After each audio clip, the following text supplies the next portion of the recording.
This is Ryan Abraham, Dan Weber, USCFootball.com, instant analysis from Howard Jones Field. Second practice in a row, Dan, where they did full pads, and Lane Kiffin said it was the second one within 24 hours. So it was a little bit different schedule than what we've seen before. He said they were accommodating finals yesterday, so that got them going later yesterday, and they wanted two pretty physical full pads practices. So, they decided we'll go, 5:30, I guess, last night, and then 12:30 today. So that's a pretty challenging schedule. I thought they held up really well. I thought another physical. There's a lot of bounce.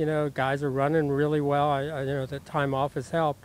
One of the things you're seeing is assistant coaches really having more of a voice. It was interesting today. First time we've ever seen this. That Lane spent a good bit of the first part of practice, the scout team. With the defense, behind the defense, and working with the defense, and totally allowed the offense to be run by, all his offensive assistants, Kennedy Pola and Clay Helton calling the plays, and T. Martin and James Craig completely ran the offensive practice today. And that's a difference. It was interesting. It was kind of and then I think Ed Orgeron said, it's great to have him here. He's coming into the film with us. He sees things maybe we don't see. And Lane, after practice today, sounded more like a defensive coach. He was talking about, the fits, and you got to play physical, and you got to do, and that's probably good to hear.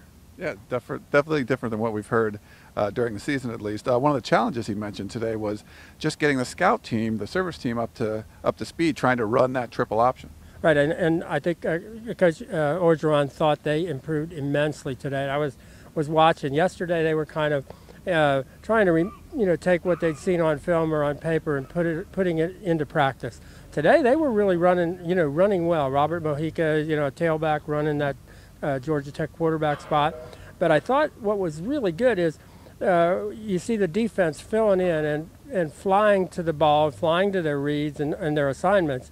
And even when they're not supposed to be tackling, there's tackling going on because they're running over people because they're moving so fast, which is, again, not what we've seen all year. So, I think they understand. The closest thing to Georgia Tech that they've seen this year is Oregon, and everybody knows what happened. They were standing around and, just got crushed. So they're really, I think this has really got their attention. And Coach O said, this is great because it's assignment football that you have to play against a triple option. Everybody's got their assignment, and you have to do it. You either have to do it or not. There's no gray area. So I think they really like, this. As it turns out, Georgia Tech might be a really good matchup to focus them on what football is all about, what you have to do.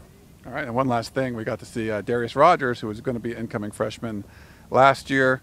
Didn't quite work out. Now he's back there. Maybe we can give some update on him. Well, he was allowed to be here. I guess he can start as soon as they finish exams. So that's why he couldn't start till today. He was in pads. Number 80 on this in the black on the scout team. We still didn't find his number on USC number, but looked pretty good. Lane said, he's kind of pleased. I thought he showed me some, and then some of the one-on-one stuff when they were getting real physical with the defensive backs. I thought he showed some real perseverance and fighting through some physicality that he was running up against, and that's hard for a high school kid first time out of the box. So, and I think there's even a chance that. Sua Cravens and Kylie Fitz might be also, they've got other things that have to happen before they can be here, but there is a chance that those two might also be able to be at they can only practice until the team leaves for El Paso, but there's a chance that you might see those two. All right, the last, it's rare when you see recruiting and the team stuff kind of merge together, and this is one of those opportunities. I don't know that that's ever happened. Yeah. Can you think of a?